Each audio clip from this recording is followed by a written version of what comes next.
سيدنا وشفيعنا وسندنا محمد صلى الله عليه وسلم. أما بعد فأعوذ بالله من الشيطان الرجيم. بسم الله الرحمن الرحيم. كل نفس ذائقة الموت. وقال تعالى أينما تكونوا يدرككم الموت ولو كنتم في بروج مشيدة. صدق الله العظيم. وقال النبي صلى الله عليه وسلم موتوا قبل أن تموتوا وتحاسبوا قبل أن تحاسبوا أو كما قال عليه الصلاة والسلام. میرے بہت ہی پیارے محترم بھائیوں، بزرگوں، دوستوں، اللہ تبارک و تعالیٰ نے جو یہ زندگی دی ہے ہمیں، وہ ہمیشہ کے رہنے کے لیے نہیں دی ہے، بلکہ اس کا ایک وقت طے کیا ہے، اور جب وہ وقت آئے گا تو اللہ تبارک و تعالیٰ اس زندگی کو ختم فرما دے گا، اور اس کے بعد جو چیز اس کے اوپر پیش آئے گی اس کا نام اللہ نے موت رکھا ہے۔ موت ایک ایسی کڑوی حقیقت ہے کہ جس سے کوئی بھی انسان انکار نہیں کر سکتا، چاہے وہ انسان مسلمان ہو، چاہے وہ کافر ہو، چاہے عیسائی ہو، چاہے وہ کسی بھی مذہب کا ماننے والا ہو یا نہ ماننے والا ہو، کوئی بھی شخص موت کا انکار نہیں کر سکتا۔ لوگوں نے خدا کا تو انکار کیا کہ خدا نہیں ہے، اللہ نہیں ہے، یا چند معبود ہے، کئی معبود ہیں، لیکن اس بات کا کوئی بھی انکار نہیں کر سکا کہ موت نہیں آئے گی۔ دوسری بات، نہ تو اس کا کوئی انکار کر سکا کہ موت نہیں آئے گی، اور نہ کوئی اس بات کا انکار کر سکا کہ بھئی موت کب آئے گی، اس کا وقت بھی کسی کو معلوم نہیں۔ یہ چند چیزیں ہیں جس کا علم اللہ نے اپنے پاس رکھا ہے، اللہ کے علاوہ کسی کو اس کا علم نہیں ہے۔ وَمَا تَدْرِي نَفْسٌ بِأَيِّ أَرْضٍ تَمُوتُ، اور کوئی شخص بھی نہیں جانتا کہ وہ کہاں پر مرے گا اور کس وقت مرے گا۔ جب اتنی باتیں ہیں کہ انسان کی موت ایک اٹل حقیقت ہے کہ اس کو موت آنی ہی آنی ہے، اور یہ بھی معلوم ہے کہ انسان کی موت کا وقت کوئی طے نہیں ہے، کہ دنیا کے اندر کے آنے کا سلسلہ تو ہے کہ پہلے دادا ہے، پھر اس کے بعد اس کا بیٹا ہے، پھر پوتا ہے، اس طریقے سے دنیا کی ترتیبیں ہیں، لیکن دنیا سے جانے کی کوئی ترتیب نہیں ہے۔ کبھی پوتا جو ننھا سا ہے وہ چلا جاتا ہے، اور دادا 80 سال 90 سال کا وہ دنیا کے اندر موجود ہے، کبھی دادا چلا جاتا ہے اور اس کا بیٹا موجود ہے، کبھی بیٹا چلا جاتا ہے باپ موجود ہے۔ تو دنیا کے جانے کی اللہ نے کوئی ترتیب نہیں رکھی ہے کہ جس طریقے سے انسان آیا ہے اسی طریقے سے جائے گا، بلکہ اللہ تبارک و تعالیٰ نے تو یہ فرما دیا کل نفس ذائقۃ الموت، کہ ہر نفس کو، ہر جان کو موت کا مزہ چکھنا ہی چکھنا ہے۔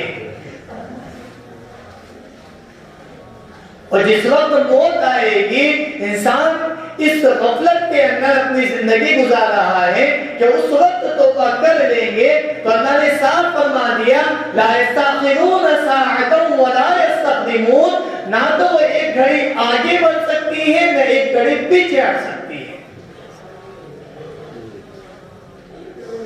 اتنے بج کر اتنے منٹ پہ اتنے سیکنڈ کے اوپر اللہ نے جس کا وقت لکھ دیا، وہ نہ تو ایک سیکنڈ آگے بڑھ سکتا ہے، نہ ایک سیکنڈ پیچھے ہٹ سکتا ہے۔ اس لیے ہم دیکھتے ہیں بسا اوقات کہ کسی انسان کی موت آتی ہے تو اس کا پھوپھڑا کا کھلا رہ جاتا ہے، آنکھیں کھلی رہ جاتی ہے۔ اب ذرا سوچیے، آنکھیں بند کرنے میں ایک سیکنڈ بھی نہیں لگتا، لیکن یہ اللہ کا ارشاد ہے لا یستأخرون ساعة ولا یستقدمون، نہ ایک گھڑی آگے نہ ایک گھڑی پیچھے۔ اور انسان اپنے بنگلے اور کوٹیاں بنا کر وہ اگر یہ سوچے کہ میں اس موت سے بچ جاؤں گا اور موت سے میرا پیچھا چھوٹ جائے گا، تو اللہ نے کہا اینما تکونوا یدرککم الموت ولو کنتم فی بروج مشیدہ، تم جہاں کہیں چاہے قلعے کے اندر بنا دے لو، اپنے اندر اپنے دروازے بند کر لو اور لوہے کی آنکلیں لگا لو اور لوہے کی کنڈیاں لگا لو اور تم سوچو موت تمہیں نہیں آئے گی، تو یاد رکھو یہ تمہاری بھول ہے، موت تو تمہیں وہاں پر بھی آ پہنچے گی۔ اللہ کے نبی علیہ السلام نے اسی کو فرمایا موتو قبل ان تموتو، کہ جس کا لفظی ترجمہ یہ ہے کہ تم مرو اس سے پہلے کہ تمہیں موت آئے، تم مرو اس سے پہلے کہ تمہیں موت آئے۔ علماء نے اس لفظ کے دو مطلب بیان کیے ہیں۔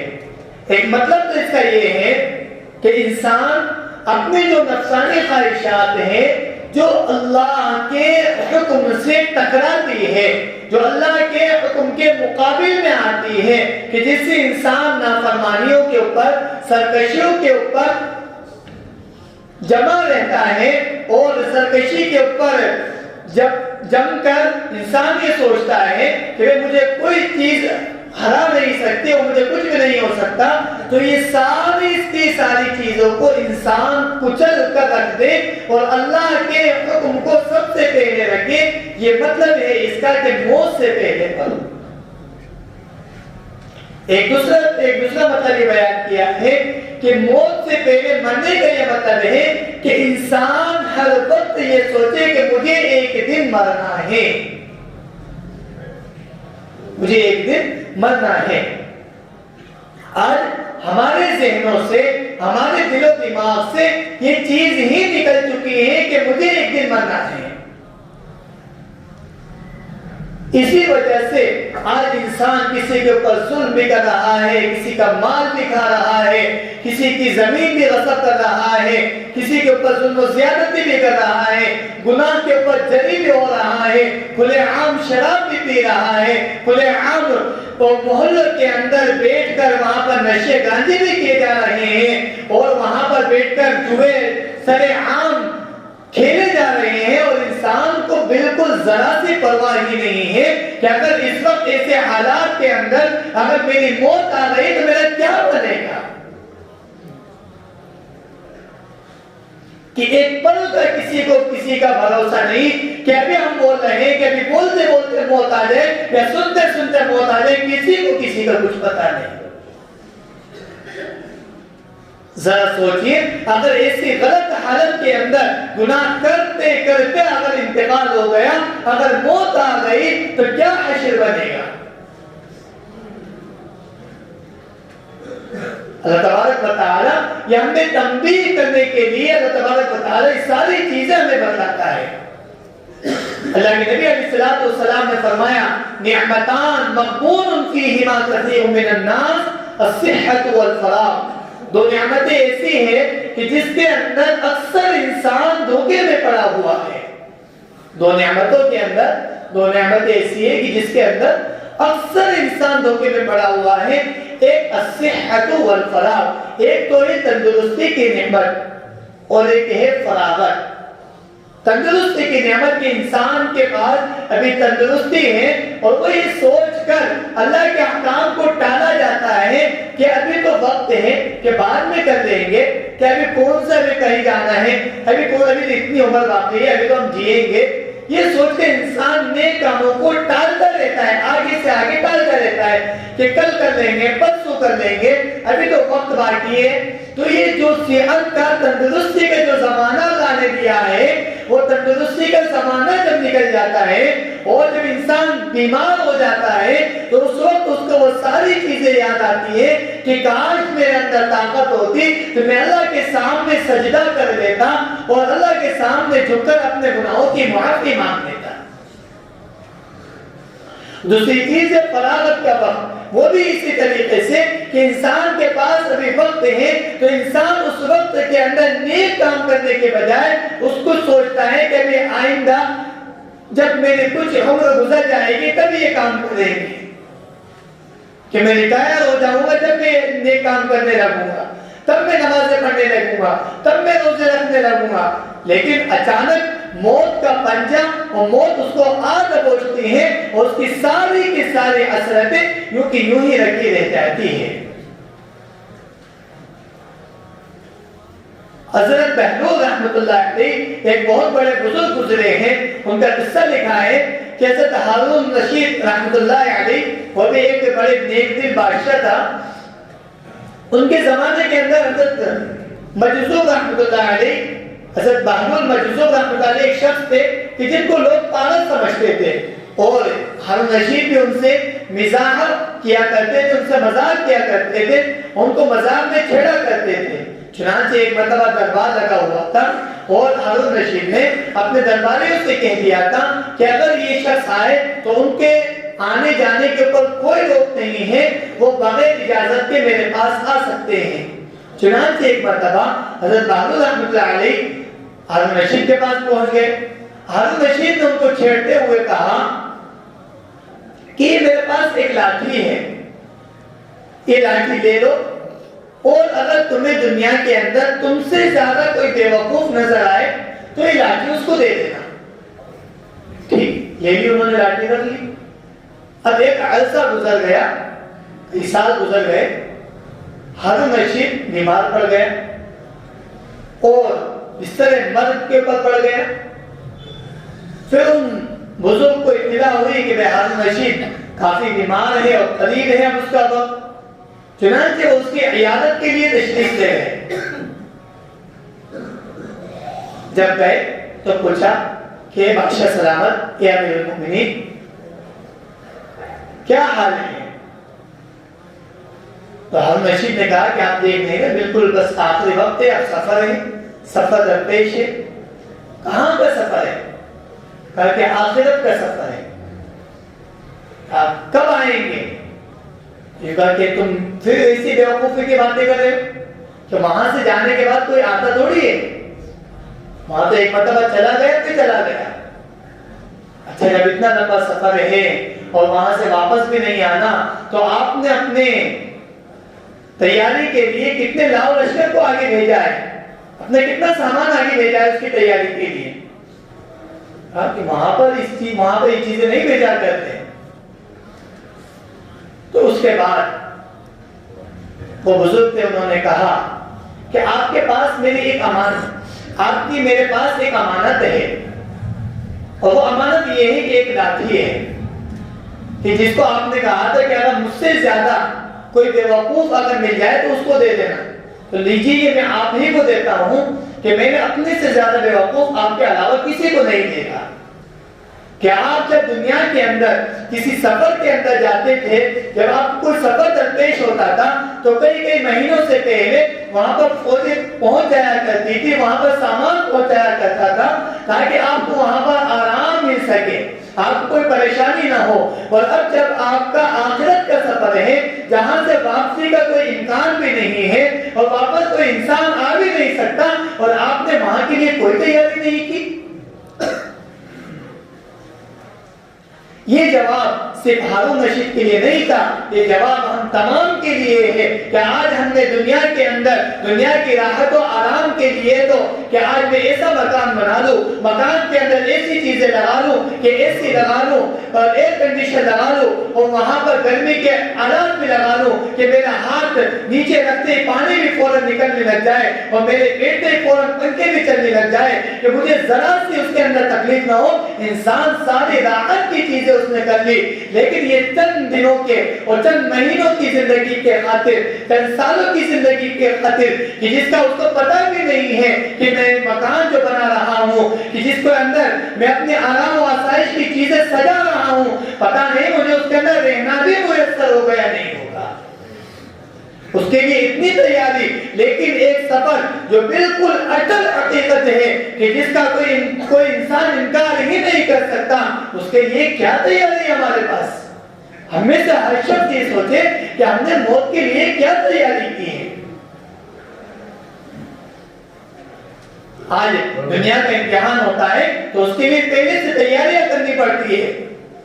تو جا کر امتحان کے اندر اگر ہم نے تیاری کی ہوگی تو وہاں پر کچھ لکھ سکیں گے، کچھ بتا سکیں گے، تب جا کر کامیاب ہوں گے. لیکن اللہ نے جو دنیا کو امتحان کا بنایا آخرت کے لیے، جب وہاں پر جائیں گے اور اللہ ہم سے پوچھے گا کہ کیا تیاری کر آئے ہو، تو بتائیے ہمارے پاس کیا تیاری ہے؟ کیا تیاری ہے ہمارے پاس؟ اس کا جواب صاف ہے، ہمارے پاس اس کی کوئی تیاری نہیں ہے، اور ہم بالکل مست اپنی زندگی کے اندر مست ہیں. کوئی کسی چیز کی ہمیں پرواہ نہیں ہے. ہمیں یہی نہیں پتا کہ ہمیں مرنا بھی ہے ایک دن. یہ ایک مسلمان کی زندگی کا حال ہے کہ مسلمان کے محلے کے اندر ساری وہ چیزیں ہو رہی ہیں کہ جس کو کبائر گناہ کے اندر سے شمار کیا ہے، جو ساری چیزیں غیروں کے اندر موجود ہے، کہ شراب آج ہمارے اندر موجود ہے، نشہ پتہ آج ہمارے اندر موجود ہے، جوا آج ہمارے اندر موجود ہے، ناچ گانے آج ہمارے اندر موجود ہے، فلمی ڈرامے آج ہمارے اندر موجود ہے. کیا کون سا ایسا گناہ ہے کہ جو آج مسلم معاشرے کے اندر، مسلم محلے کے اندر موجود نہیں ہے؟ آج ہم نے اپنے لیے اور اپنے اولاد کی زندگی کو بنانے کے لیے اتنی تو تیاری کر لی کہ بھئی ان کو دنیا کے اندر بڑا آدمی بنانا ہے، لیکن ان کو دین کے اندر بھی بڑا آدمی بنانا ہے. ہمیں اس کی کوئی فکر نہیں ہے. دنیا کے اندر تو آپ نے اس کو پڑھائی کروا لی، افسر کی بھی، اس کی بھی، فلاں کی بھی، ڈاکٹر بھی بنا لیا، لیکن اس کو جنازے کی نماز تک، اپنے باپ کی جنازے کی نماز بھی وہ نہیں پڑھا سکتا. اتنی تعلیم بھی اس کو نہیں دی. اللہ کے نبی علیہ السلام نے پوچھا کہ تم سب سے زیادہ عقل مند کس کو سمجھتے ہو؟ فرمایا کہ دنیا کے اندر عقل مند انسان اس کو سمجھتا ہے کہ جو زیادہ مال کمانا جانتا ہو، جو زیادہ دنیا کو چلانا جانتا ہو، جو دیشوں کی کرنسیوں کو چلانا جانتا ہو، بلکہ دنیا کے اعتبار سے وہ جو بھی چیز جانتا ہو اس کو عقل مند کہتے ہیں. بل اللہ کے نبی علیہ السلام نے فرمایا نہیں، الکیس من دان نفسا وعمل لما بعد الموت، کہ عقل مند وہ شخص ہے کہ جو اپنے نفس کا محاسبہ کرے، اپنی ذات کی تیاری کرے اور موت کے بعد کے لیے پہلے سے عمل کر کے رکھے. وعمل لما بعد الموت، اور موت سے پہلے موت کی تیاری کرے، وہ عقل مند شخص ہے. اس لیے میرے بھائیو، ہم میں سے کسی کو نہیں معلوم کس کا وقت کب آن پہنچے. ہم اس دنیا کے اندر ایسے بالکل لگ چکے ہیں کہ اب ہمیں اس زندگی کے ہٹ کر کوئی چیز دکھتی ہی نہیں ہے کہ ہمیں اللہ کے پاس بھی جانا ہے، ہمیں اس کے احکام کو بھی بجا لانا ہے. ہم ان ساری چیزوں کو فراموش کیے بیٹھے ہیں. لیکن اب بھی وقت ہے کہ اللہ تبارک و تعالیٰ کہتا ہے کہ میرے بندو، میری رحمت سے کبھی نہ امید نہ ہونا. رابعہ بصریہ رحمۃ اللہ علیہ سے کسی نے پوچھا کہ اللہ تبارک و تعالیٰ بڑے بڑے گناہگار کی توبہ بھی قبول کرتا ہے، تو فرمایا کہ اگر اللہ تبارک و تعالیٰ اگر توبہ قبول نہ کرے تو اس شخص کو توبہ کی توفیق ہی نہ دے. جب اللہ نے توبہ کی توفیق دے دی ہے تو اس بات پر یقین رکھے کہ اللہ تبارک و تعالیٰ اس کی توبہ ضرور بھی ضرور قبول کرے گا. اس لیے اللہ کہتا ہے لا تقنطوا من رحمت اللہ، کہ میرے بندو تم سے گناہ ہو گئے ہیں، مت گھبراؤ، میری رحمت سے نا امید نہ ہو. بس میرے دربار میں آ کر ایک مرتبہ سچے دل سے ایک آنسو بہا کر کہہ دو کہ اللہ میری توبہ. اللہ کہتا ہے کہ میرے بندے میں تیری ساری زندگی کے گناہوں کو معاف کر دوں گا. اس بات سے مت گھبرانا کہ میں نے تو آج تک کوئی نیک عمل ہی نہیں کیا، اللہ کس سے معاف کرے گا؟ تیرا کام ہے مانگنا، تیرا کام ہے معافی مانگنا، میرا کام ہے معاف کرنا. ہم اللہ سے معافی مانگے، ہم اللہ سے توبہ کرے، ہم اللہ سے امید رکھ کر توبہ کرے. اللہ تبارک و تعالی ہم تمام کو معاف کرنے کے لیے تیار بیٹھا ہے. اللہ تبارک و تعالی ہم تمام کو موت سے پہلے موت کی تیاری کی توفیق عطا فرمائے. وآخر دعوانا ان الحمد للہ رب العالمین.